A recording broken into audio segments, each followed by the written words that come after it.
Buenas tardes, buenos días para todos aquellos que estáis en otras latitudes y bienvenidos a una nueva sesión online de la UPF Barcelona School of Management. Como cada jueves, con estas sesiones en directo, tenemos el objetivo de repensar el management de manera colectiva, ofreciendo ese conocimiento de expertos y abriendo con todos vosotros un debate alrededor del tema propuesto. Hasta ahora, en este ciclo de repensar el management, hemos tratado optimismo, liderazgo, innovación, hábitos de consumo, gestión pública y resiliencia. Todas estas sesiones las podéis volver a visualizar entrando en nuestro apartado agenda de la bsmupf.es. Hoy hablaremos de negociación, habilidad clave orientada a generar beneficios tanto a nivel individual como grupal y que en época de crisis todavía incrementa más su valor tanto personal como profesionalmente. Por ello, contamos con Javier Wilhelm y María Muné, codirectores del Máster en Mediación Profesional de la UPF Barcelona School of Management, y con Francisco Díaz, mediador en la Mediation Support Unit de Naciones Unidas. A los tres, agradeceros vuestra colaboración en esta sesión. También agradecer a los más de 150 personas que nos estáis entrando ahora mismo en este webinar, en especial a los alumni de Máster en Mediación Profesional, que sabemos que habéis respondido con gran interés a esta iniciativa. Seguidamente, daré paso a Javier y María para que os expliquen más detalles del contenido y la estructura de la sesión. Pero antes, como ya he comentado al inicio, con el fin de poder facilitar la interacción, hemos habilitado durante la hora de duración de este live dos canales de comunicación. El chat, donde podéis presentaros e incluso compartir vuestro LinkedIn para potenciar el networking. Recordad seleccionar el envío del mensaje a todos los panelistas y todos los participantes, de esta manera llegará a toda la comunidad. Y por otro lado, el canal Preguntas y Respuestas, donde podéis ir registrando vuestras preguntas, indicando vuestro nombre para que al final de la sesión puedan ser respondidas. Sin más, muchas gracias de nuevo y adelante, Javier. Hola, buenos días a todos y a todas. Un gusto y un placer compartir este momento juntos. Veo cantidad de gente conocida y no tan conocida todavía de muchas partes del mundo. Desde Washington hasta Ushuaia tenemos gente y aquí en Europa también, desde Portugal hasta Italia, así que felices de que estéis aquí. Solo voy a usar unos minutos para presentar a Francisco, y presentar a Francisco en unos minutos ya digo que es muy complicado porque Francisco tiene una trayectoria enorme, ha hecho muchísimas cosas, solo voy a destacar algunas. Todo lo que querráis saber de Francisco está en su web, que es franciscodiez.com.ar, pero yo solo voy a destacar que es abogado, que es mediador, que es magíster en administración pública. Ha trabajado al lado de grandes estadistas, como el presidente argentino Raúl Alfonsín en la Vuelta a la Democracia. Es formador de mediadores en diversas universidades de América y de Europa. Es consultor y facilitador en conflictos públicos en diversos países americanos. Ha publicado diversos libros sobre el tema de la mediación y la negociación. Ha trabajado para el Centro Carter y ha creado el programa de fortalecimiento de la paz en Venezuela. Es director a cargo de los programas de paz en América Latina para la Fundación The Whitaker Initiative for Peace and Development, coordinador del barómetro de verificación de la implementación del Acuerdo de Paz de Colombia, impulsando proyectos de apoyo a procesos de paz en Venezuela, Nicaragua, Ecuador, integrante del Standby Team de la Unidad de Apoyo a la Mediación de la Organización de Naciones Unidas como Senior Mediation Advisor. Senior es por la experiencia, no por la edad. Pero sobre todo es cercano, es generoso y es un muy buen tipo. Y para mí es el placer de presentar a mi amigo también. Y bueno, ahora María os va a contar un poco cómo vamos a trabajar y luego ya le pasamos palabra a él. Sí, muchas gracias. Probablemente en esta época, ¿no?, de confinamiento y de pandemia, básicamente, pues muchos de nosotros hemos tenido que renegociar muchos aspectos de nuestra vida, ¿no? Porque en la rutina no tenemos automatismos que ya no tenemos que hablar normalmente y que podemos funcionar sin demasiadas negociaciones. En cambio, en este momento hemos tenido que reformular, algunos hemos negociado con los propietarios, con los inquilinos, algunos hemos negociado con nuestros vecinos, negociamos constantemente.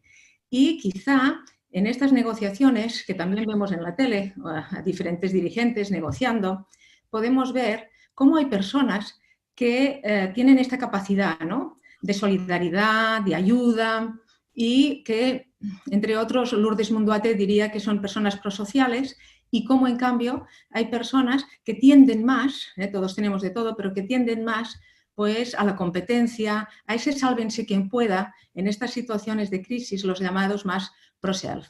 Hoy Francisco nos va a hablar de mucho más, porque ya Javier ha dicho su larga experiencia, pero también de estos factores humanos que hacen que algunos grupos, personas, colectivos tiendan más hacia un lugar u otro y cómo lo podríamos hacer en una conferencia, y nos dará realmente sus ideas de una manera muy generosa, y nosotros después haremos un pequeño debate con Javier, Francisco y yo, que abriremos finalmente a vosotros, a todas las personas que estamos contentos que habéis participado y que vais a participar en este webinar, y por tanto, sin más, voy a darle la palabra a Francisco.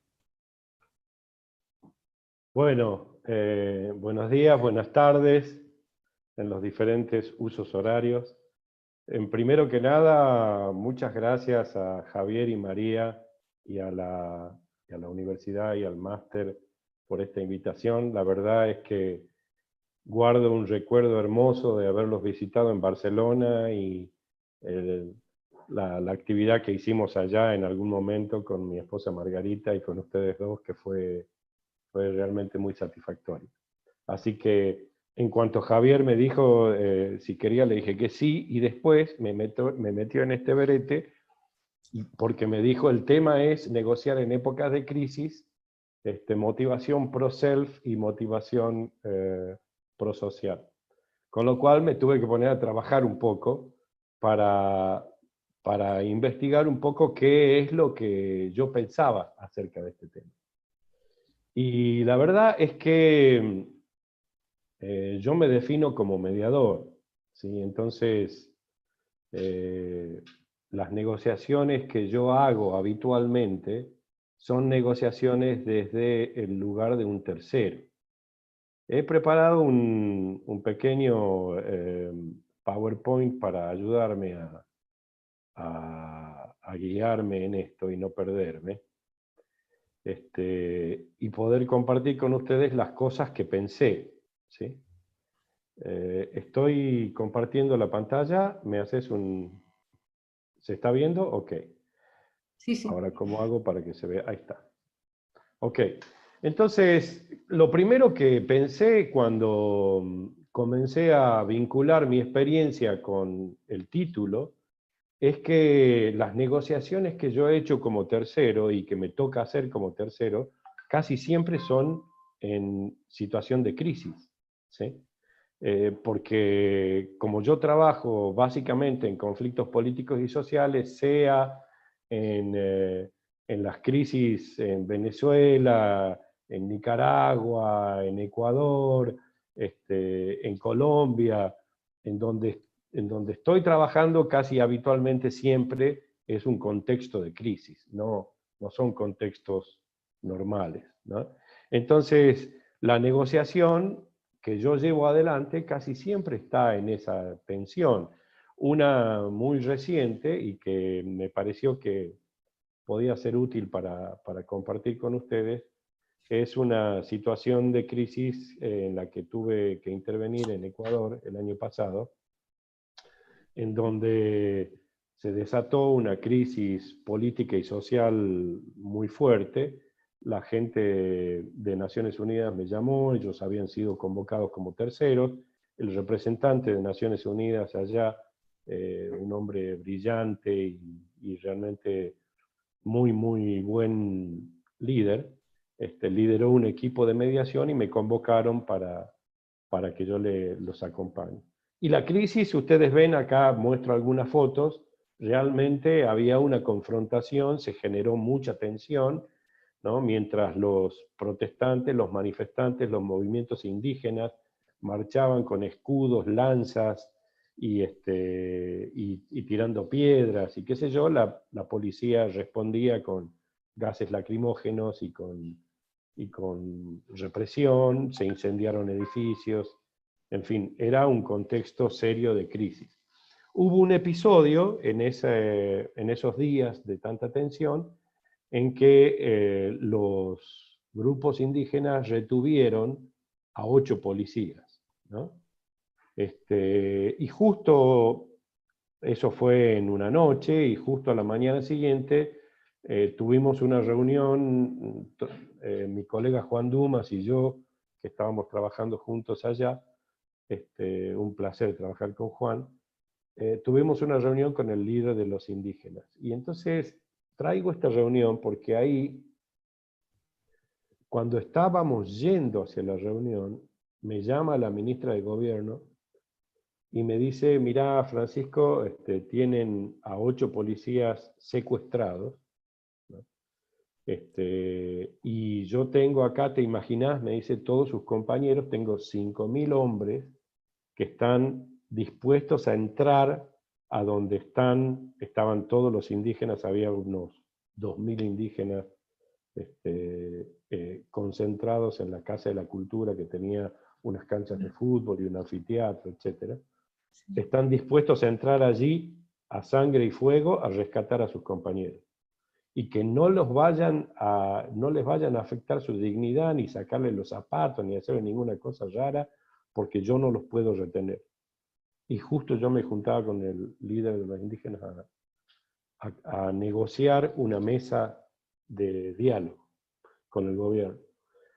Entonces, cuando me junto con él, le digo, mire, hay una situación que es muy complicada, que es el tema de los policías que ustedes retuvieron, y me dice, le digo, el gobierno entiende que eso es un secuestro y que están privados de su libertad, y no, me dice, no pasa nada, bueno, cuando más le aplicaremos un poco de justicia indígena, una buena hortillada, con agua fría y ya, nada del otro mundo. Claro, él se reía, los compañeros que estaban ahí también se sonreían un poco, y yo dije, esta es una situación límite. Entonces, en esa situación de negociación le digo, mire, ustedes vienen llevando esta protesta de una manera que va en el borde de la legalidad. Y tienen que cuidar de no cruzarla, porque si no pierden legitimidad. Hasta ahora tienen mucha legitimidad, tienen el apoyo de mucha gente, ¿no? Entonces, traten de no perder legitimidad. Pero ¿sabe qué pasa? Que estos policías que ustedes tienen retenidos y que el gobierno dice que son secuestrados, sus compañeros quieren entrar a rescatarlos a sangre y fuego. ¿Y sabe qué es lo que pasa? Que esto es responsabilidad suya. Los conflictos escalan, y lo he visto un montón de veces, escalan una violencia que no se puede manejar, y esto puede ser un baño de sangre, por responsabilidad de los líderes. Entonces, usted como líder tiene que tomar la decisión de si usted quiere que este conflicto escale y que acá corra sangre, o si usted quiere mantenerse en el límite de la protesta legítima, dentro del límite de la protesta legítima. Y el hombre me escuchó, ¿sí? Entonces, digo, ahí yo estaba trabajando con su motivación prosocial, por lo menos de su comunidad, de proteger a su comunidad, con su motivación de que no haya una escalada de violencia, pero también estaba trabajando con su motivación pro-self, de verse a sí mismo como un líder responsable, consciente, ¿no? Y como dijo María en el inicio, yo creo que todos tenemos ambas motivaciones. Y que cuando yo trabajo, busco en la persona que es mi interlocutor cómo se activan esas motivaciones para que pueda ver la situación sobre la que estamos negociando de una manera que sea menos propensa a la violencia, que sea un poquito más constructiva. Bueno, esa noche liberaron a los policías y nos los entregaron a la gente de Naciones Unidas en un ambiente de tensión. Fue una experiencia increíble. Finalmente hubo una negociación y, bueno, eso ya lo conté en un webinar que hice. Quería hacer una reflexión a partir de ahí. Yo creo que la negociación Esta es la célula básica de todos los demás procesos, de la mediación, de la facilitación de diálogo, de la construcción de paz. Cuando yo estoy trabajando en cualquier tipo de estos procesos, diálogo, mediación, proceso de construcción de paz, siempre tengo que negociar. Y en esa negociación, yo pienso siempre que hay dos elementos que son fundamentales, ¿sí? La noción de interdependencia. Todo el mundo negocia porque debe negociar, no porque quiere negociar, o porque ¿no? Sino porque necesita al otro. Y entonces esto ya es un paso muy importante, tomar conciencia de que el otro te es necesario, ¿sí? Y lo segundo es ese paso importantísimo que hicimos de la competencia a la colaboración, que yo creo que es un paso de tomar al otro como alguien que yo necesito para satisfacer mis intereses, ¿no? Y que entonces es mucho mejor tomar al otro desde el punto de vista de la colaboración que desde el punto de vista de la competencia. Y ahí me sale la frase de María Montessori que me encantó, que dice: todo el mundo habla de paz, pero nadie educa para la paz, la gente educa para la competencia. Y la competencia es el principio de cualquier guerra. Cuando eduquemos para cooperar y ser solidarios uno con otros, ese día estaremos educando para la paz, ¿no?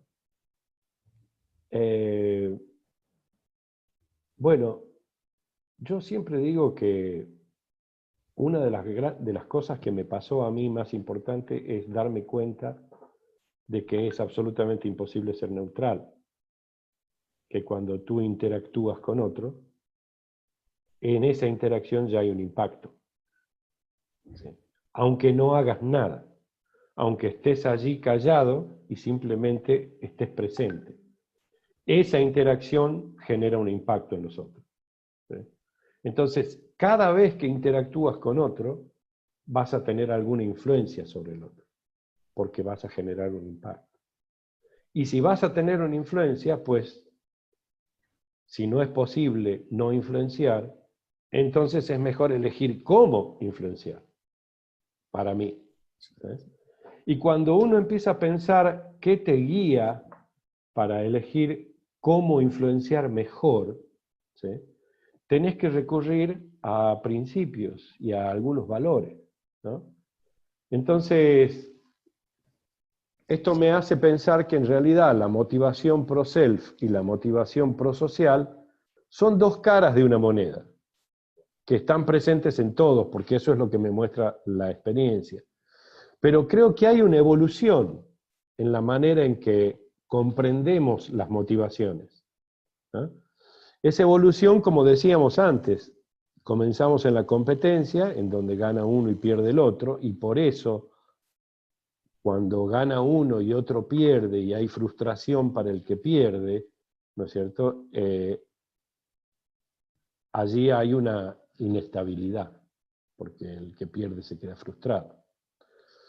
Pasamos a la colaboración y a la idea de las soluciones ganar-ganar, en donde ambos ganan. Tomamos conciencia del otro, tomamos conciencia de la interdependencia y tomamos conciencia de que necesito al otro. Hay una evolución posterior que trae William Ury cuando habla del tercer lado, y dice: en realidad, los conflictos no son un tema solamente de aquellos que se pelean, porque todos los conflictos afectan a los que están alrededor de los que pelean, afectan a la comunidad circundante. Entonces, en realidad, no solamente las partes son las partes en conflicto, sino que además de las partes está lo que él llama el tercer lado, ¿no? El tercer lado, que son todos los que, la comunidad que está vinculada a los que se pelean. Y nada más claro que cuando hay un divorcio, como toda la red de amigos queda rasgada y tienes que decidir si te vas con uno o te vas con otro, ¿sí? Y se pierden amistades, y se pierden relaciones, y lo mismo pasa con conflictos entre socios, y con conflictos dentro de las familias, y con conflictos entre empresas, etc. Porque siempre hay una comunidad alrededor. Ury trae ese tercer lado, y dice, bueno, como este tercer lado es afectado, pues tiene un rol también que jugar en el conflicto. El rol desde el tercer lado, ¿sí? Cómo hacer para que esa conflictividad no afecte a la comunidad circundante y el conflicto se procese de una forma constructiva. Lo que él llama el triple win, ganar, ganar, ganar. Y hace poco un colega que yo aprecio mucho, Juan Carlos Besula, dijo así como al pasar que él no quiere usar más el win-win, ganar, ganar, sino que quiere usar satisfacer. Satisfacer, satisfacer, satisfacer necesidades, ¿no? Porque cuando uno dice ganar, en nuestra cabeza se detona esta idea con la que nos educaron, que cuando uno gana otro pierde. Y entonces el win-win y la idea de ganar lleva adentro el germen de la competencia. En cambio, si el foco lo ponemos en satisfacer necesidades, la manera en la que miramos la interacción cambia. No se trata de ganar todo lo que yo puedo o todo lo que yo quiero, sino se trata de primero tener conciencia de cuáles son mis necesidades y encontrar la forma de satisfacerlas. Y tomar conciencia de cuáles son las necesidades del otro y encontrar la forma de satisfacerla, y que esa satisfacción mutua de necesidades no tiene por qué ser excluyente. ¿Sí? Para ir un paso más allá y seguimos pensando cuáles son las maneras de entender la realidad para que la influencia que yo sí o sí ejerzo con mis interacciones con los demás sea lo más constructiva posible.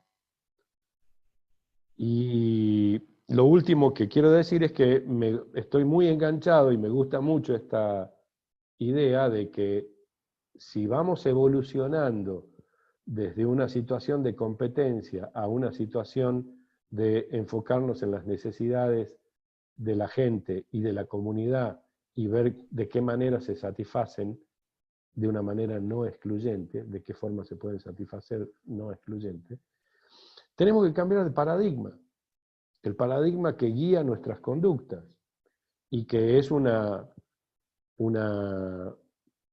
parámetro con el cual medimos lo que deseamos y hacia dónde vamos. ¿Sí? Y ahí encuentro a un colombiano que se llama Bernardo Toro, que dice, tenemos que pasar del paradigma del éxito al paradigma del cuidado.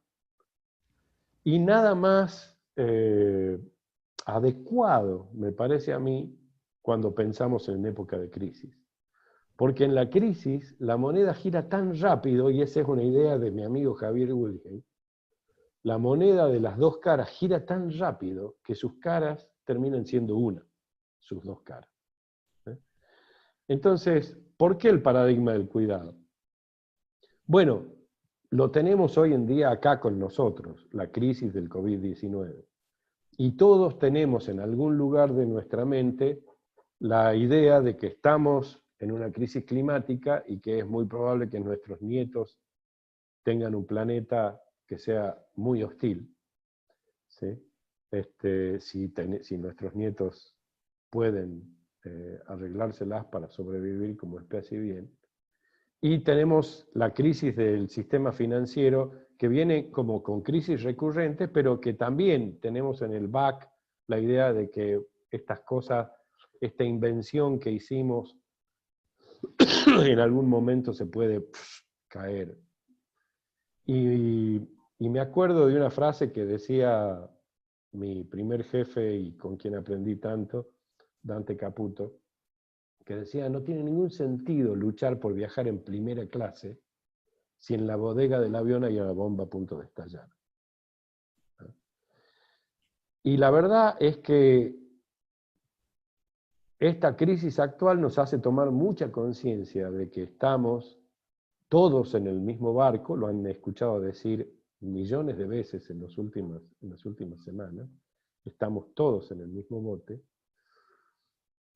Y esa toma de conciencia de que estamos todos en el mismo bote es una gran oportunidad para que veamos cómo, si estamos todos en el mismo bote, podemos mirarnos de una manera distinta. Y el paradigma del cuidado me parece que sirve. Bernardo Toro dice, este paradigma tiene 3 pilares que para que funcione tiene que estar alineados en coherencia, ¿sí? Lo primero es el cuidado de mi persona. Si yo no me cuido a mí mismo, y ahí está la satisfacción de mis necesidades. Si yo no me cuido a mí mismo, ¿no es cierto? No voy a poder cuidar a nadie. Y entonces es satisfacer mis necesidades en los 3 planos más importantes que tengo, las mentales, las físicas y las espirituales también. Cuidado de mi prójimo, de lo que me es próximo, de mi familia y de mi comunidad. Y cuidado del planeta, ¿no? Los bienes públicos, los materiales y los inmateriales. Entonces, y como paradigma funciona para ver, ¿sí?, hacia dónde puedo ir, cuáles son mis decisiones, cuáles son mis elecciones, cuál es la razón de mis motivaciones, ¿sí? Cómo algo que hago o algo que busco o algo que quiero, ¿no es cierto?, está alineado con esa idea del cuidado personal, el cuidado de mi comunidad y el cuidado del planeta. Y termino con esta frase maravillosa de Einstein, que muestra claramente cómo pasamos de la noción de interdependencia a la de integración y de ahí a la conciencia de unidad, que yo creo que el paradigma del cuidado se junta con esta idea de que estamos todos conectados y pues es una ilusión óptica de la conciencia experimentarse a sí mismo, sus pensamientos y sentimientos como algo separado del resto, ¿sí? Einstein dice, esta ilusión es como una prisión que nos limita en nuestros deseos y en el afecto hacia pocas personas cercanas a nosotros.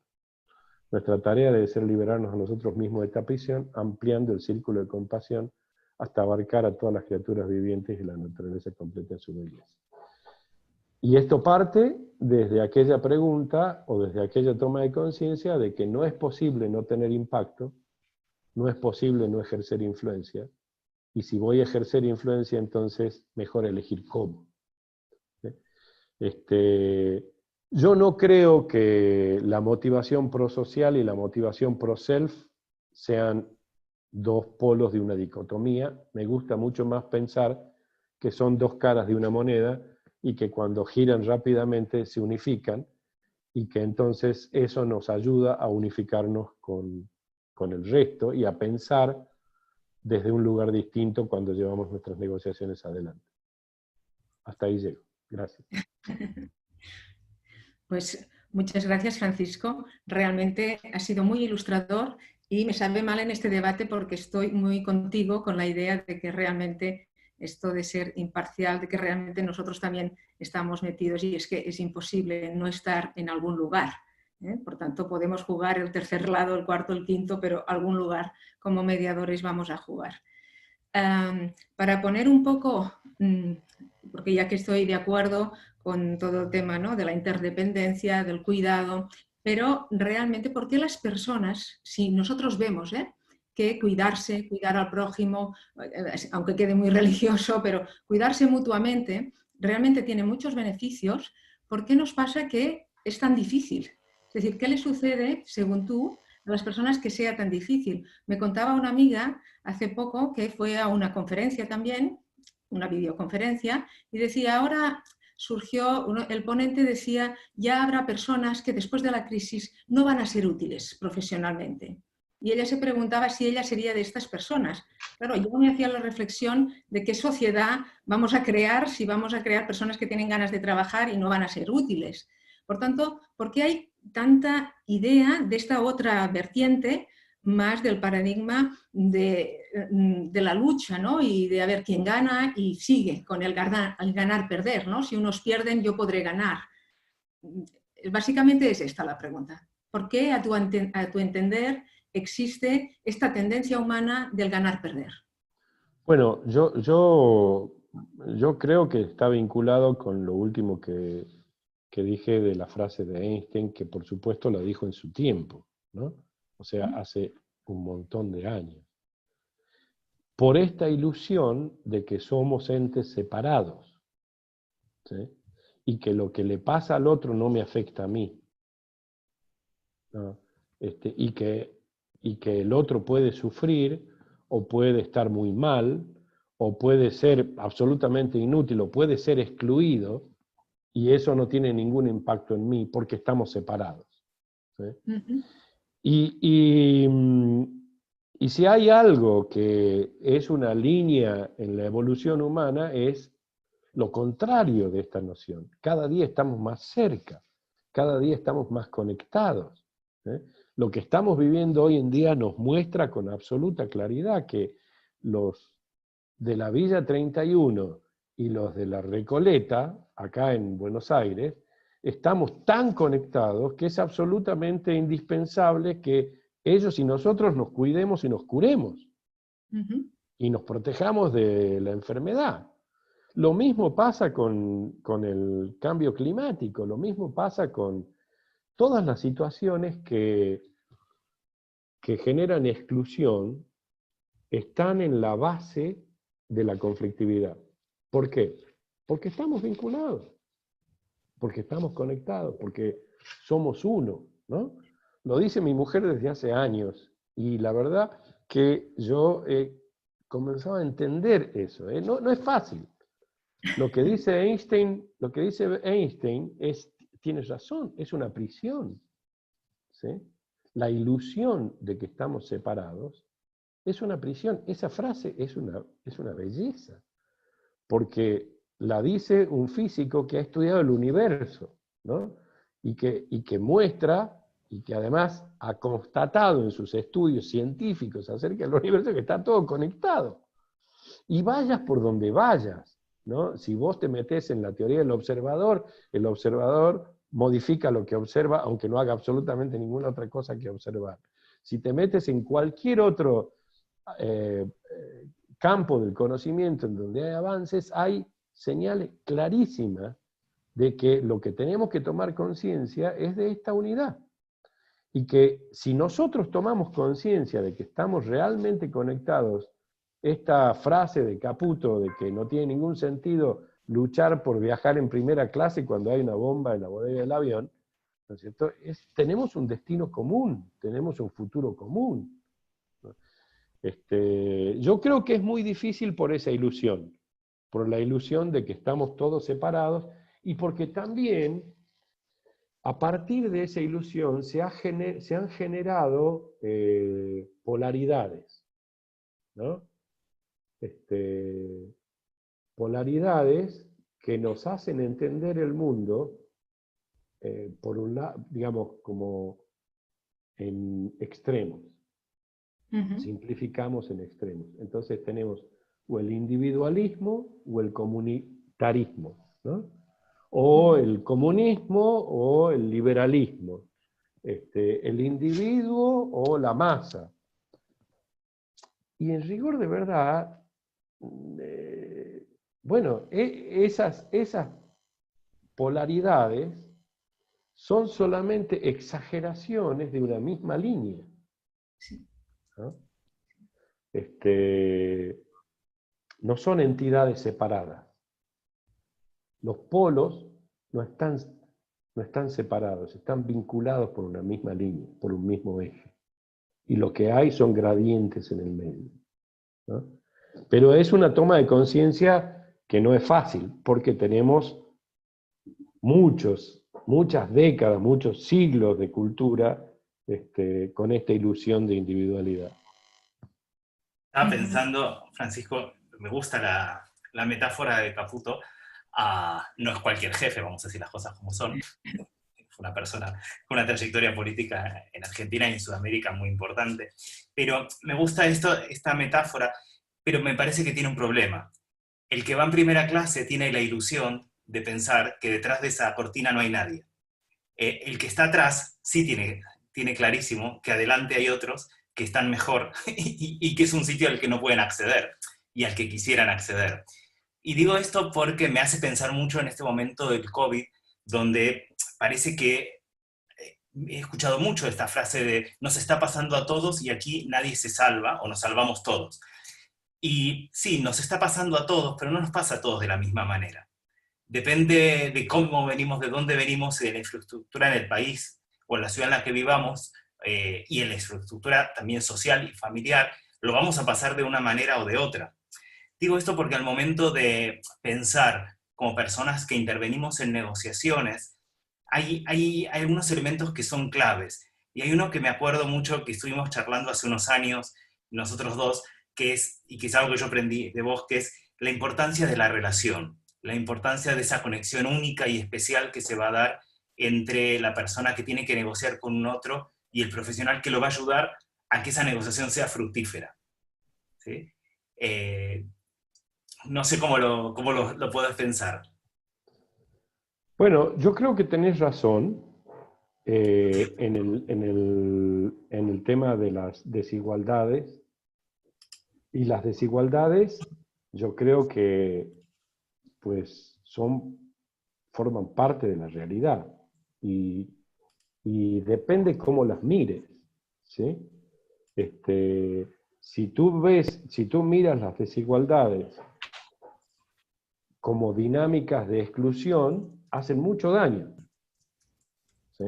Si miras las desigualdades como situaciones que están abiertas y en donde el hecho de que seamos desiguales no impide que tengamos conciencia de que estamos conectados y que de alguna manera mi futuro y el tuyo están conectados con algo más grande, que es el planeta, que es la comunidad, etc., lo miramos de una manera diferente.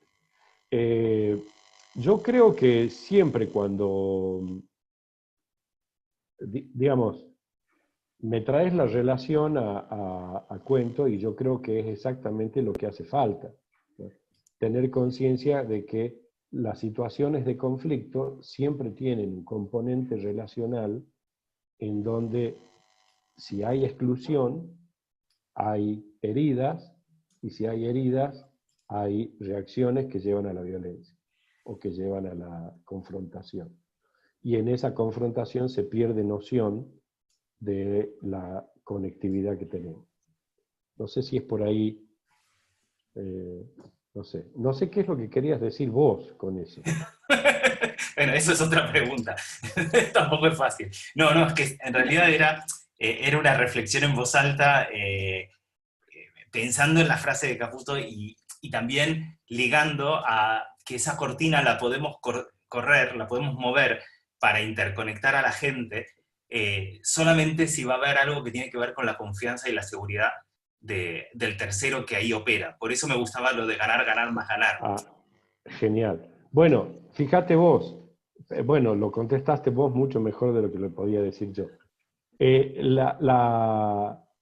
La imagen de Caputo, aun cuando el que está en la clase económica apretado como una sardina y sabe que detrás de la cortina hay unos señores que toman champagne y que la pasan bárbaro, ¿no es cierto? Si hay una bomba en la bodega del avión a punto de estallar y los dos saben que hay una bomba en la bodega del avión y que puede estallar, esa cortina desapareció. Sí, claro. ¿Sí? Porque están ambos en la misma situación, aunque uno esté como sardina y el otro tomando champagne, ¿no?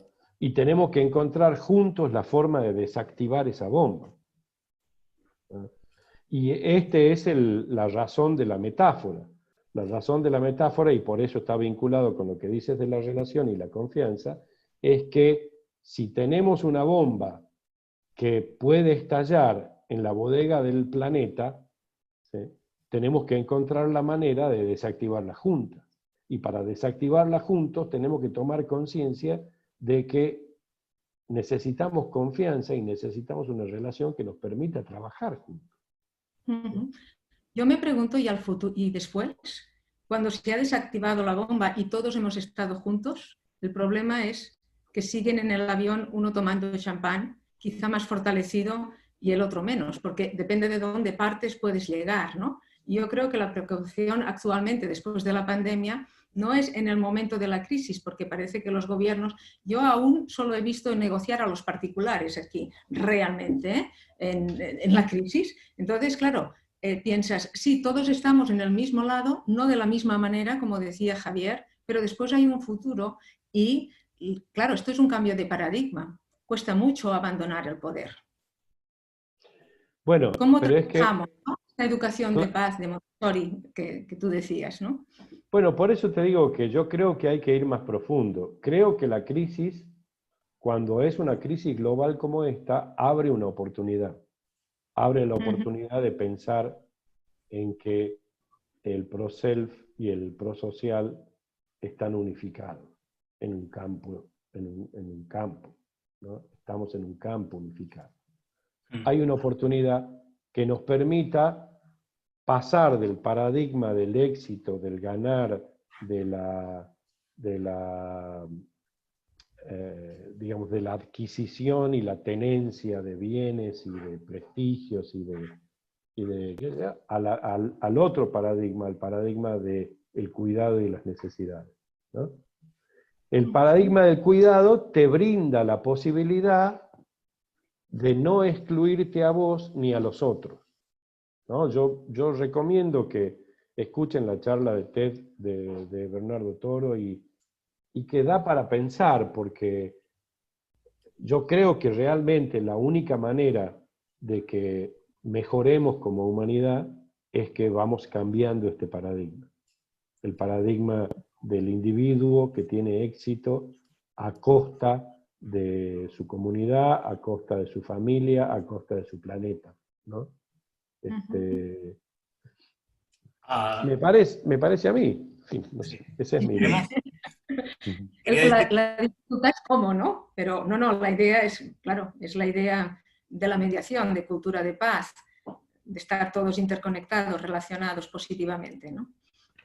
Quería deciros que tenemos muchas preguntas, la gente está participando mucho, tenemos 198 personas, llegamos a un poquito más antes, y la gente tiene muchas preguntas para Francisco.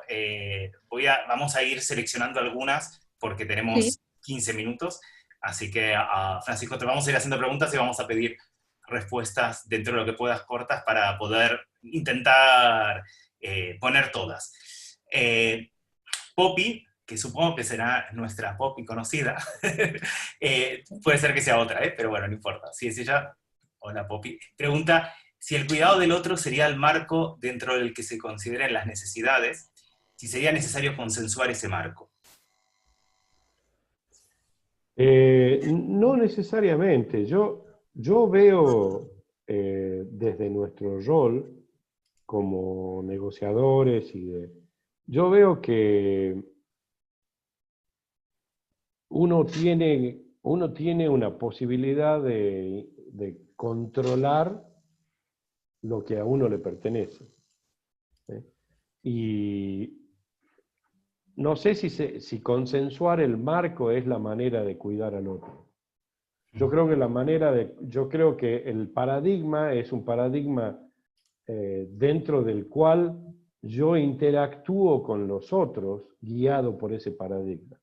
Y en la manera en que yo interactúo con los otros guiado por ese paradigma, ejerzo ese tipo de influencia, ¿no?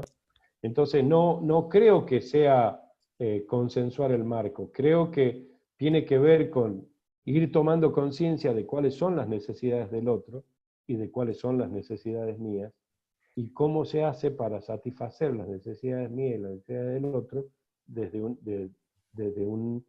una óptica de cuidado.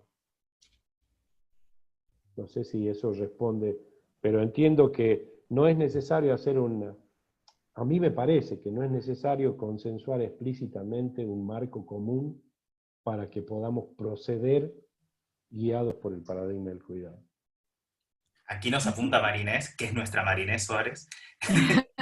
Sí, lo quiero decir porque acabo de poner porque pone nombre y apellido, una frase de Pichon Rivière, que él decía que el ser humano es un ser de necesidades que se satisfacen socialmente. Necesitamos del otro, ¿no?, para satisfacer estas necesidades. Gracias Marinés también por estar aquí. Bueno, totalmente, porque mirá vos, precisamente ¿Te acordás de la película de Náufrago, donde Tom Hanks se hace amigo de Wilson, su pelota, porque necesita otro? Es así. No somos quien no somos, no somos si no hay otros. Sí, sí, sí, sí.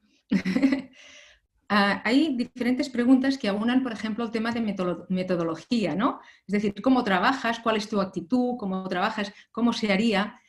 Y también hay alguna pregunta que tiene que ver si contemplas que esto sea biológico, que la tendencia hacia lo pro-self, aunque todos tengamos de todo, o lo pro-social, es biológico o es solamente de comportamiento y de aprendizaje, ¿no?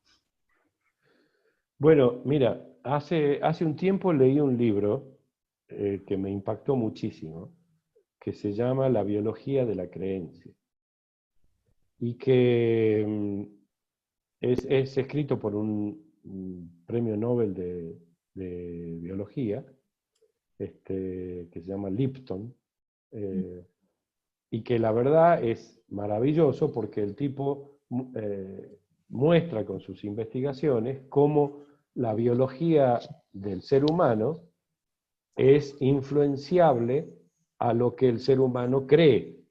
Por eso funcionan ¿cómo se llaman los medicamentos que no son que no tienen medicamentos, los que son... Homeopatía. Bueno, no, sí. Los placebos. Placebo, exactamente. ¿Por qué funcionan los placebos? En mucha gente funcionan los placebos. Porque, Perdón, los homeópatas. Claro, sí, porque crees que eso funciona, ¿sí? Entonces, la verdad es que yo pienso que las creencias tienen una influencia importantísima en cómo nos manejamos. Si yo creo que es posible ganar, si yo creo que es posible satisfacer, si yo creo que es posible operar sobre la base del paradigma del cuidado, es muy probable que pueda hacerlo. Si yo creo que no es posible y si yo creo que... Bueno, fíjense, a ver, los seres humanos nos comportamos de acuerdo a lo que creemos. Durante siglos pensamos que la Tierra era plana. Durante siglos pensamos que la Tierra era el centro del universo, y así nos comportamos. A nadie se le ocurría ir hasta el borde y tirarse, porque te comían los dragones del otro lado. ¿Sí? Hasta que algunos desafíen esas creencias y las creencias cambian, ¿no? Entonces, si hoy los físicos nos dicen que para entender el universo hay que pensar entre 7 y 9 dimensiones y nosotros nos manejamos en 3, bueno, llegará un momento en que las creencias comenzarán a cambiar. Yo creo que en el poder de las creencias para cambiar la realidad, incluida la realidad biológica, como dice Lipton. ¿Sí? Entonces trabajas sobre este poder de las creencias. Totalmente. De las creencias. Exactamente. Trabajo, bueno, lo que le decía a este líder indígena fue entrar en su propia imagen de lo que él como líder debe ser. ¿Sí? En su creencia acerca de, y en su necesidad de ser el líder que él necesita ser. Algo, digo, esa es una constante cuando yo trabajo con políticos, ¿no? Cuando trabajo con políticos o con líderes, a todos nos importa, pero a los líderes y a los políticos más les importa su idea de sí mismo y cómo los demás los ven. ¿Sí? Y en este sentido, ¿no? Había otra pregunta que decía, entonces, ¿por qué los políticos de nuestro país, y creo que podemos poner varios países, no trabajan en base a este cuidado, ¿no? Bueno, ¿sabes por qué? Porque yo creo que ellos creen, fíjate vos, yo creo que ellos creen que pueden quedar como naif y como ingenuos si realmente actúan y hablan acerca de, y actúan pensando en el cuidado, ¿no? Que va a aparecer algún contrincante o algún adversario que lo va a desplazar. La dinámica de la política está agotándose a una velocidad tan grande precisamente porque está apoyada en la competencia. ¿Sí? Entonces, cada vez le creemos menos a nuestros líderes políticos porque siguen funcionando con el paradigma del individualismo y de la competencia. Y no lo necesitamos más. Hay unas preguntas que están relacionadas, dichas por distintas personas. Estaba mirando que, por ejemplo, Mariano pregunta, ¿cómo haces para manejar como mediador una negociación social en la cual está en juego tu propia ideología? ¿Sí?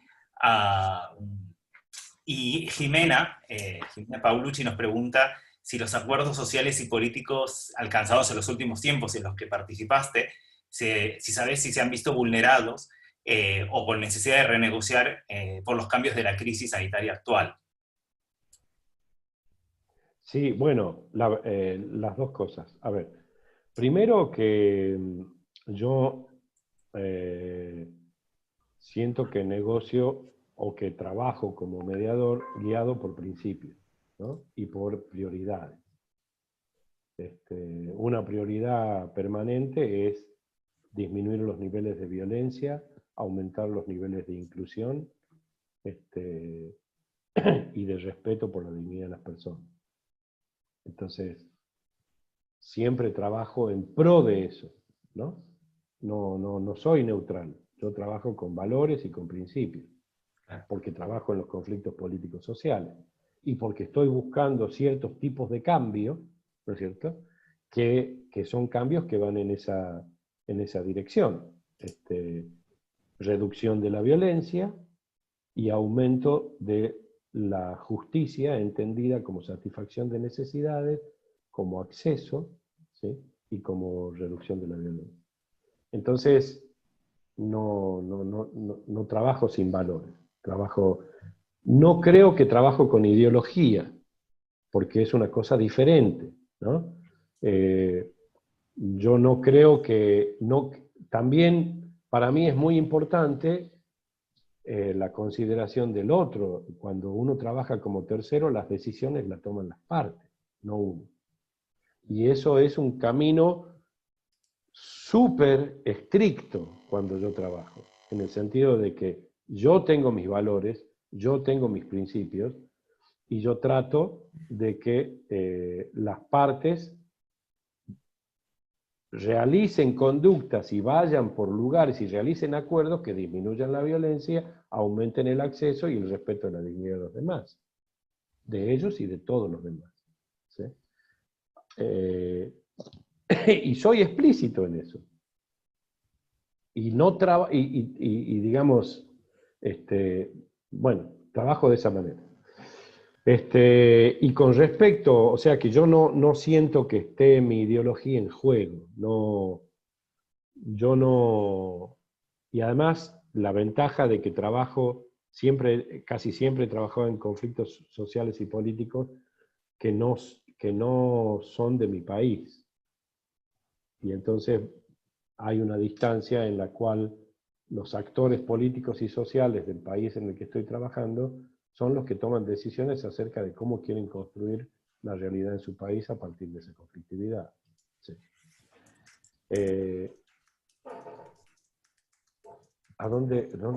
Sí, los acuerdos y los procesos en los que he trabajado con esta crisis. La verdad es que en los conflictos políticos y sociales lo que hemos podido hacer ha sido evitar estallidos de violencia. No sé, me cuesta encontrar ejemplos en donde se ha producido una transformación real. Quizás el más claro haya sido el de la mediación entre Ecuador y Colombia, que estuvieron con relaciones diplomáticas cortadas y con mucha confrontación, y que luego de la mediación que hicimos cuando estaba en el Centro Carter y que hizo el expresidente Carter y que yo apoyé durante un año y pico, las relaciones entre esos dos países se transformaron de una manera increíble. O sea, pasaron de tensión a una colaboración brutal entre dos personas tan distintas como Rafael Correa, líder de izquierda, y Juan Manuel Santos, oligarca de derecha, ¿sí? Durante todo ese periodo las relaciones fueron fantásticas. Esa fue un acuerdo transformativo, pero después detuvimos la violencia y la escalada de violencia en Venezuela, cuando me tocó trabajar, y después todo se deterioró de una manera horrible, a como está hoy, ¿no? En Ecuador, el año pasado, detuvimos la violencia y nada más, no se transformó. Entonces, es difícil, cuando uno trabaja en conflictos políticos y sociales, es difícil encontrar éxitos, como decía mi maestro Lederach, en la entrevista que le hice la vez pasada, a uno carga con una buena cantidad de frustraciones. Si no nos podemos transformar a nosotros mismos, ¿no? A veces.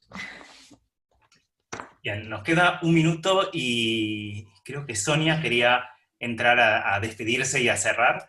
Así que Sonia, todo tuyo. De parte nuestra agradecemos mucho a toda la gente que ha venido y que vamos a grabar esto y luego lo vamos a compartir. Sonia, También a Francisco, agradecimiento a todos. Bueno, muchas gracias Francisco, Javier y María por poner al alcance de la comunidad UPF-BSM vuestras reflexiones y conocimiento. Ha sido realmente interesante. Muchas gracias también a los más de 200 participantes por haber seguido esta sesión y por vuestras aportaciones con las preguntas.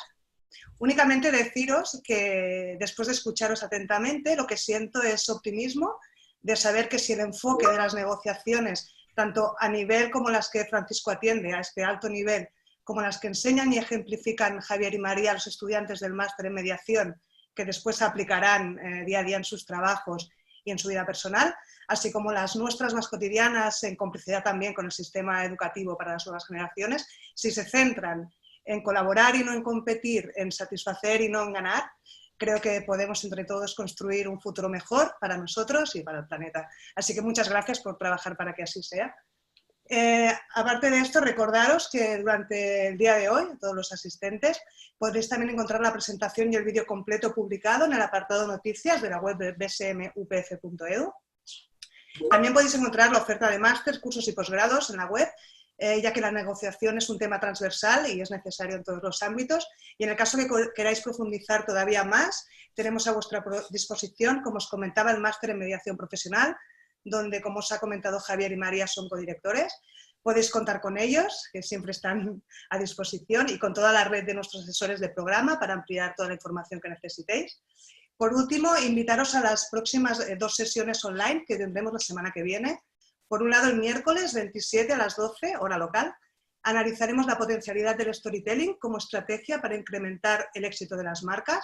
En este caso será en inglés la sesión y se llevará a cabo gracias a la colaboración de Daniela Goicoechea, cofundadora y CEO y consultora de Brad Crops y creadora de la marca Goico Grill. Y también lo moderará Alberto Guevara, coordinador académico del Master of Science en Marketing de esta casa. Y el jueves, haremos sesión miércoles y jueves esta vez, el jueves 28 de mayo a las 4 de la tarde, también en hora española, Josep María Galí, vicedecano de la UPF Barcelona School of Management, nos ayudará a gestionar y liderar de forma óptima, especialmente en esta situación de excepcionalidad que estamos viviendo, inspirándose en la gestión del Imperio Romano que llevó a cabo el emperador Marco Aurelio. Recurriendo a momentos excepcionales de la historia, podemos aprender cómo gestionar también en el futuro. Encontraréis toda la información en nuestra página web. Nada más, muchas gracias realmente Francisco, Javier y María, y esperamos volver a colaborar muy pronto. Muchas gracias. Muchas gracias a todos. Muchas gracias.